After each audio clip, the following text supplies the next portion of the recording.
ดอกไผ่ที่บานสีขาวหม่นและบางต้นนั้นก็ออกไปทางสีน้ำตาลอ่อนที่ขึ้นอยู่ริมเหวลึกแห่งป่าดงดิบของเทือกเขาบรรทัดซึ่งตอนนี้พรานดำกับพรานแดงสองสหายคู่หูกำลังยืนเบิงมองดอกไผ่อยู่อย่างตื่นเต้นระคนใจหายและเศร้าส้อยเศร้าอยู่ลึกๆในใจสองคนนั้นรู้ดีว่าในเมื่อไผ่หลายสิบกอได้ออกดอกพร้อมกันแบบนี้อีกไม่นานพวกมันก็จะต้องยืนต้นแห้งตายเป็นวัฏจักรของมันเช่นนี้ซึ่งนานๆครั้งพวกเขาถึงจะได้พบเจอทีหนึ่งและที่สำคัญสำหรับพรานรุ่นเก่าๆแล้วพวกเขาก็จะบอกกล่าวกันรุ่นต่อรุ่นว่ามันเป็นสัญลักษณ์ให้รู้ว่าป่าที่พวกเขาเหยียบอยู่นั่นเป็นป่าแรงป่าอาถรรพ์และลึกลับอย่างแน่นอนเฮ้ยเราจะเอายังไงกันดีวะดำคืนนี้น่ะจะไปต่อรั่วพักกันแถบนี้ก่อนวะนี่ก็บ่ายโขอยู่นะพรานแดงได้ปรึกษาหารือกับพรานดำพวกเขาสองคนกำลังเดินทางเพื่อมุ่งหน้าตัดเขาที่จะข้ามฝั่งไปยังประเทศเพื่อนบ้าน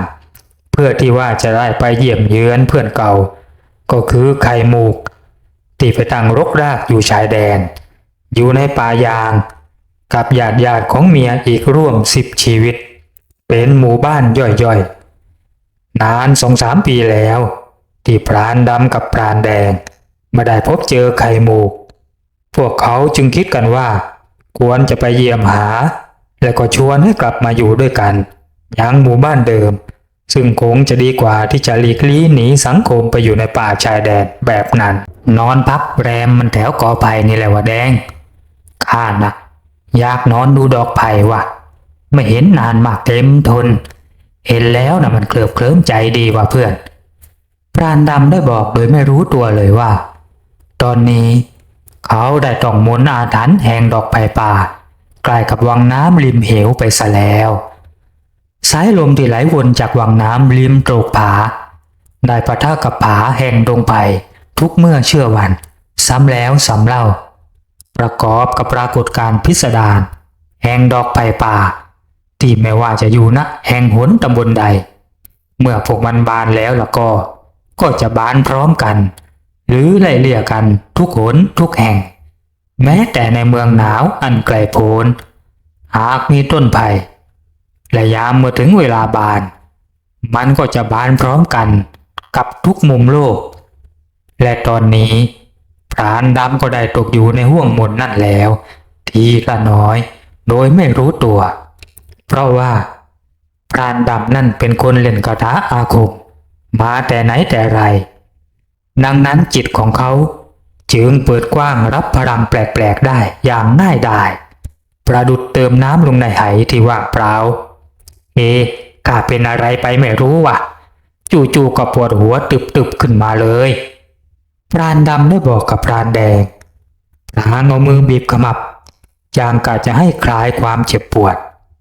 พักก่อนถ้าอย่างนั้นก็พักก่อนสิสงสัยเองจะเป็นไข้แล้วล่ะเพื่อนเอาละเดี๋ยวข้าจะรีบหุงข้าวเองจะได้กินแล้วก็กินยาของเรานะข่าวมาเยอะเองไม่ต้องกังวลข้าหนาวว่ะแดงหนาวขึ้นเรื่อยๆเลยพรานดำบอกพรานแดงรีบละจากงานข้างหน้าเขาเข้ามาดูพรานดำเพื่อนรักด้วยความเป็นห่วงและเมื่อเอามืออังที่หน้าผากก็ต้องแปลกใจเฮ้ยตัวเองไม่ร้อนเลยนี่เองเป็นอะไรไปวะหรือว่าเองจะเป็นไข้เย็นมันยังไงวะข้าไม่เคยได้ยินพรานดำทำเสียงแหบๆเขารู้สึกว่าตาเริ่มพร่ามัวมันก็อธิบายยากกว่าเพื่อนก็อยู่ที่อาหารการกินนั่นแหละบางทีนะเองอาจจะกินของเย็นบ่อยๆเช่นว่าน้ำมะพร้าวหรือว่าอาจจะโดนไอเย็นจากน้ำพูดถึงตรงนี้พรานแดงเหมือนจะนึกอะไรขึ้นมาได้ก็จ้องหน้าพรานดำและมองไปที่วังน้ำด้านล่างข้าว่าเองโดนอาถรรพ์วังน้ำเล่นซะแล้วว่ะคงจะโดนลมที่พัดมาทางด้านนั้นคงจะใช่แน่มาเดี๋ยวต้องทำพิธีล้างอาถรรพ์แล้วว่ะจริงหรือวะแดง ถึ ถึงว่าอยู่ๆข้าก็ปวดหัวหนาวสั่นเหมือนกับว่าแช่อยู่ในน้ำตกยังไงอย่างนั้นเลยอ่ะพรานดำพูดไม่ทันขาดคำดีเสียงตูมใหญ่ก็ดังขึ้นที่วังน้ำด้านล่างเหมือนกับว่ามีสัตว์ใหญ่กระโดดเล่นน้ำแต่ว่าเมื่อมองลงไปก็ไม่เห็นมีตัวอะไรให้เป็นพิรุษเอาแล้วมันส่งสัญญาณแล้วพรานแดงบอกพรานรีบนั่งลงตรงก้อนหินเรียบด้านหน้าริมผาเขาหาเด็ดดอกไม้ป่าได้กำมือเล็กๆพรานหยิบกิ่งไม้สมมุติให้เป็นธูปปักลงเบื้องหน้าพร้อมกับดอกไม้พรานเริ่มโอมอ่านคาถาชุมนุมเทวดาเสียงกังวานอุมมาจายันตุเทวาจละทระวิสเมยักขคันทัพพนาคาเสียงกังวานสถานราวป่าทุกอย่างเงียบกริบในยามโพเพแม้แต่สายลมก็หยุดพัดไหวจวบจนโอมอ่านจบเขาต่อด้วยคาถาบีบป่าหรือล้อมป่าอันเข้มขลังทันทีและจู่ๆเสียงวิดวิวของลมป่าก็ดังขึ้นอย่างน่าขนลุกประสานไปกับเสียงท่องบทของพรานแดงจอมอาคมเขาเป็นศิษย์ของพระธุดงค์เท่าผู้จาริกรอนแรมไปในแผ่กว้างจนถึงเขตแดนพม่าผู้มีนามว่าท่านครูบานิรันตรายดอกไผ่ที่อยู่หลายรอบบริเวณที่จะพักแรมบัดนี้ได้สั่นไหวไหลมันพลิ้วระลอกคล้ายกับมีมือมาจับเชยชมเล่นไปสะทั้งก่อและในยามโผล่เพลอันหน้าวังเวงกลางป่าลึกเสียงร้องโหยหวนเขย่าขวัญก็ได้ดังขึ้นจากวังน้ำปริศนาเบื้องล่างเงินแดงยังคงนั่งบริกรรมคาถาต่อไปจนเมื่อจบเขาก็เอาน้ำมนต์ที่ได้ทำเสร็จราดรถใส่พรานดำที่ตอนนี้นอนสั่นสะท้านด้วยพิษไข้เย็นอันแสนประหลาดและเมื่อสัมผัสแรกแห่งน้ำแต่ราดรถลงไปพรานดำรู้สึกได้ถึงความรุ่มร้อนของน้ำเขารู้สึกดีขึ้นทันทีจนเมื่อพรานแดงได้รดไปจนทั่วตัวลมหายใจฝ่าแผ่วของพรานดำก็ค่อยๆปล่อยออกมาได้อย่างปกติขึ้นและดีขึ้นในที่สุดเอาละเองคงดีขึ้นแล้วล่ะกินข้าวกินปลาแล้วพักซะพรุ่งนี้ต้องเดินอีกไกลเป็นวันๆกว่าจะถึงบ้านของไข่มูกเองไหวไหมวะพรานแดงถามคงดีขึ้นแล้วล่ะนะโอ้ดงไผ่นี่มันแรงจริงๆขนาดข้าเองก็พอมีวิชายังโดนเลยพรานดำรำพึงก็คงจะเป็นจังหวะที่เองน่ะไปยืนดูน้ำน่ะแหละยืนใต้ดอกไผ่แล้วก็ขวางทางลมพอดีพรานแดงอธิบายราตรีได้คืบคลานเข้ามาอย่างเงียบเชียบเสียงนกกลางคืนเริ่มร้องและกระพือปีกพึบพับออกหากินไฟกองใหญ่บริเวณที่พักแรมใกล้ดงไผ่ได้ลุกโพลงมองเห็นได้แต่ไกลโดยใช้ขอนไม้ใหญ่ถึง4 ขอนที่มีอยู่มากมายอีกทั้งลำไผ่แห้งก็มีมากทั้งคู่นั่งคุยกันอยู่ไม่นานก็คลานเข้าเต็นท์หลังน้อยที่กางไว้ใต้โคนไม้ใหญ่ไม่ห่างจากผาริมเหวได้ยินเสียงน้ำเบื้องล่างไหลสาดซ่านตลอดเวลาทั้งสองนอนฟังอย่างเลื่อนลอยจนเผลอหลับไปด้วยความอิดโรยในเต็นท์เล็กที่บัดนี้ภายนอกได้ทำพิธีป้องกันรอบๆไว้แล้วอย่างไม่ประมาทความเงียบเหงาได้เข้ามาปกคลุมดงไผ่ที่กำลังบานสะพรั่งด้วยดอกของมันสายลมป่าได้พัดโชยมาแต่ไกลจากวังน้ำด้านล่างอุบเหวแสงจันทร์ที่รุกรูในตอนค่ำนั้นบัดนี้ได้หลุดจากเงามืดของเมฆสว่างจ้ายามดึกดูแล้วจะเป็นบรรยากาศที่น่าอภิรมย์สนิกไลแต่แล้วจู่ๆก็กลับมีเสียงกระซิบกระซาบดังขึ้นแผ่วๆมันดังอยู่สักพักแล้วกลับดังขึ้นกว่าเดิมคล้ายกับเป็นเสียงสนทนาพาทีที่ออกรถออกชาติคล้ายคนหลายคนกำลังคุยกันและมันดังออกมาจากดงไผ่และพรันนั่นดวงไฟเขียวเรืองลูกโตก็ค่อยๆลอยออกมาจากกอไผ่ที่ดอกบานสะพรั่งนั่นพวกมันลอยวนเวียนอยู่รอบกอไผ่แล้วก็พุ่งวูบมายังเต็นท์ของ2 พราน ที่นอนหลับสนิทอยู่ทันทีดวงไฟเหล่านั้นทำท่าจะพุ่งวูบเข้าไปในเต็นท์แต่แล้วพวกมันก็ผงะคล้ายกับว่าได้พุ่งชนเข้ากับกองเพลิงที่ร้อนแรงก็ไม่ปานมันร้องกรีดอย่างเจ็บปวดจน2 คนในเต็นท์สะดุ้งตื่นขึ้นทันทีเฮ้ยเสียงอะไรวะพรานดำกระซิบถามเพื่อนแดงยกมือทำสัญญาณให้เงียบเขาแอบดูทางช่องโหว่ของเต็นท์ก็มองเห็นว่าบัดนี้รอบเต็นท์ได้ถูกล้อมกรอบด้วยดวงไฟประหลาดซะแล้วผีไพเล่นงานเราแล้วว่ะพรานแดงบอกกับเพื่อนเฮ้ยเอ็งรู้ได้อย่างไรว่าเพื่อนว่าเป็นผีไพนะก็มันออกมาจากคอไพนะสิดำเข้าออกเอ็งดูสิอยู่กันเป็นฝูงเราน่ะดันมานอนตรงบ้านมันพอดีนะที่ข้าน่ะทำพิธีไว้ก่อนนอนไม่งั้นคงได้เป็นผีเฝ้ากอไผ่อยู่กับพวกมันนั่นแหละพรานแดงพูดยังไม่ทันจบคำท่ามกลางสายตาของทั้งคู่ดวงไฟสยองเหล่านั้นได้ค่อยๆดับวูบสักพักแล้วมันก็กลับมีร่างของหญิงชาย 3-4 คนได้ค่อยๆเดินออกมาจากกอไผ่และที่น่าแปลกก็คือบางคนกลับคลานออกมาเหมือนกับเป็นสัตว์พวกนั้นเริ่มพูดกันพึมพำอีกแล้วพร้อมทำท่าทำทางจะเข้าไปในเขตเต็นท์ให้ได้แต่ก็ติดวงมนที่พรานแดงคิดไว้บางตัวร้องจากอย่างเจ็บปวดเมื่อพยายามล้ำเข้ามาแต่บางตัวได้ปีนป่ายขึ้นบนยอดไปเพื่อกระโจนข้ามมาแล้วเอ้ยมันจะกระโจนเข้ามาแล้วเพื่อนพรานดำบอกกับพรานแดง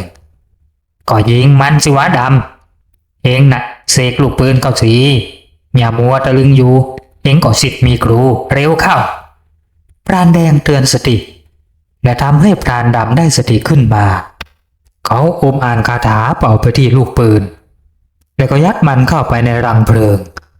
และเสียงตูมแรกก็ได้ระเบิดขึ้นดังสนั่นป่าทำลายความเงียบงันอันน่าสะพรึงนั่นแต่ทันทีที่สิ้นเสียงปืนป่าทั้งป่าก็เงียบกริบผีป่าไผ่ได้หายวับไปในทันทีเหมือนไม่เคยมีเหตุการณ์แบบนี้เกิดขึ้นมาก่อนหน้า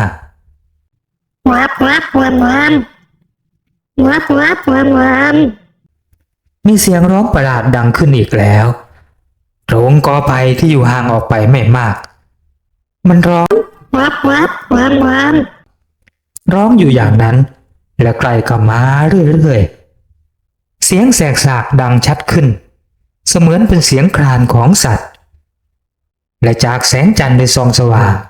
2 พรานเริ่มมองเห็นเจ้าของเสียงนั่นแล้วเฮ้ยเต่านี่วะเต่า2 คนอุทานออกมาใช่แล้วตอยักษ์มหึมาขนาดหมูรุ่นกำลังคลานออกมาแต่ที่ทำให้ตกตะลึงก็คือว่าบนกระดองของมันนั่นกลับมีผีป่าตนหนึ่งนั่งบังคับอยู่และเป็นมันนั่นเองที่ร้องว่าวับวับมาตลอดทางมาขับมาเลยไอ้พวกหนีนรกมาเกิดมาแอบซุ่มหัวกันอยู่วันนี้ข้าพรานแดงจะส่งพวกแกกลับนรกภูมิพูดจบพรานแดงก็ระเบิดกระสุนอาคมออกไปทันทีเสียงเจ้าผีเต่าร้องอาเป็นภาษามนุษย์มันโดนลูกปืนเข้าไปเต็มและพังงาไปกระแทกเข้ากับกอไผ่และได้หายวับไปทันทีแต่ว่าเต่าประหลาดยังคงอยู่และมันได้ขยายตัวใหญ่ขึ้นแล้วอย่างน่าตกใจมันได้ขยายใหญ่ขึ้นจนเท่ากับควายรุ่นเลยทีเดียวและมันได้อาปากหัวเราะเหมือนกับคนไม่มีผิดมันได้คลานตรงเข้ามายังฟังกำแพงมนอย่างไม่เกรงกลัวดูเหมือนมันจะมีแผลเสียงมันใช้กระดองกระแทกเข้าใส่กำแพงมนที่มองไม่เห็นด้วยสายตามนุษย์มันทำท่าทำทางกระแทกอยู่เรื่อยๆจนในที่สุดมันก็ได้ทะลันพรวดเข้ามาเหมือนกับว่ากำแพงมนนั่นได้พังทลายลงแล้วเอ้ยกำแพงมนพังแล้วพรานดำร้องอย่างขวัญเสียแต่พรานแดงยังมีสติมั่นคงก็ล้วงมือเข้าไปในย่ามใบเก่าคล่ำคล้า ในมือของเขาได้กำของอย่างหนึ่งไว้แน่นอย่างมั่นใจและรอจังหวะในขณะที่ตอนนี้พวกวิญญาณผีดอกไผ่ได้พุ่งปราดออกจากกอไผ่ตามเต่าผีเข้ามาในเขตเต็นท์แล้วอย่างมุ่งร้ายหมายขวัญวับวับวามวามเสียงร้องแบบเดิมได้ร้องขึ้นอีกแล้วเต่ายักษ์ได้กัดกระชากเต็นท์ทันทีและในวินาทีเดียวกันนั่นแมลงผู้อาคมในมือของพรานแดงก็ได้ถูกซัดออกมาด้วยคำสั่งเก็บกวาดให้เกลี้ยงพวกแมลงผู้อาคมโอ้ทั้งเต่าและผีไผ่บานต่างก็โดนกันแล้วโดยเฉพาะเต่าผีที่หดคอเข้ากระดองไม่ทันโดนต่อยจนตาบอดสนิททันทีมันร้องลั่นยางเจ็บปวดและดิ้นปัดๆอยู่ตรงนั้นหดหัวเข้าๆออกๆด้วยความเจ็บปวดรวดร้าวจนลืมแม้แต่ที่จะหนีไปในขณะที่ผีดอกไผ่ต่างก็โดนต่อยไม่แตกต่างไปจากเต่าผีพวกมันร้องโอดโอยและล่าถอยไปยังดงไผ่และคงจะเข็ดขี้อ่อนขี้แก่ไปอีกนานกับการหลอกคนไม่เลือกหน้าและทุกอย่างก็กลับสู่ความเงียบสงบอีกครั้งทิ้งไว้เพียงเต่าผียังคงนอนหงายกระเดี่ยวไปไหนไม่ได้เอาไงดีการไหนเต่าผีเนี่ยพรานดำถามก็ปล่อยมันไว้อย่างนั้นแหละเดี๋ยวสว่างก็รู้ว่ามันเป็นตัวอะไรกันแน่มันไปไหนไม่ได้เพราะว่าหงายท้องอยู่บนเส้นบนเรานอนกันเถอะกล้ารับรองว่าไม่มีอะไรอีกแล้วเพื่อนแมลงผู้อาคมจะอยู่ยามให้กับเราพรานแดงบอกเพื่อนเสียงเรียบพรางอาปากหาวและเมื่อรุ่งสางมาเยือนเมื่อทั้งคู่ตื่นขึ้นมาก็พบว่าเต่าผีนั่นได้แปลเปลี่ยนกลายเป็นไหโบราณไปซะแล้วมันนอนตะแคงอยู่และในไหนั่นเต็มไปด้วยเพชรนินจินดารวมทั้งทองโอ้ยนี่คงจะเป็นพวกผีเฝ้าสมบัติแน่ๆพวกเรานะบังเอิญมานอนตรงสมบัติของมันเลยหวงโอ้โหสิแต่ว่าเพื่อนพวกเราไม่รู้จริงๆเอาไว้กลับไปแล้วนะจะทำบุญอุทิศส่วนกุศลให้พวกเจ้าทั้งหมดรวมทั้งเจ้าของสมบัตินั่นด้วยเผลอๆอาจจะเป็นของข้าเองก็ได้นะอาจจะเป็นของข้าในอดีตเพราะจู่ๆมันก็กลับคืนมาหาเหมือนเราเป็นเจ้าของมันพรานแดงบอกกับพรานดำที่ยืนสงบนิ่งฟังอย่างคนใจร่มเย็นและเย็นย่ำวันนั้นทั้งคู่ก็ไปถึงที่อยู่ของไข่มูกในอีก3 วันต่อมาการอพยพของไข่มูกและคนในหมู่บ้านเพื่อที่จะกลับมายังฝั่งไทยตามคำชักชวนของ2 พรานก็เกิดขึ้นทั้งหมดได้เดินผ่านป่าไผ่ที่พวกผีไผ่ไม่กล้ามารบกวนอีกแล้วจากนั้นทั้งหมดได้ไปหักร้างถางพงแถบหมู่บ้านของ2 พรานและก็มีทุนร้อนจากพรานแดงและพรานดำที่ได้แบ่งเงินจากการขายสมบัติให้พวกเขาทั้งหมดเอาไปทำทุนนั่นเองพวกเขาได้อยู่ร่วมกันโดยความรักและสามัคคีอยู่ร่วมกันตราบนานเท่านานและพรานแดงกับพรานดำก็ไม่เคยลืมเลือนเรื่องดอกไผ่อาถรรพ์และก็ได้ทำบุญให้กับพวกผีเหล่านั้นทุกปีทุกปีตลอดไปจบบริบูรณ์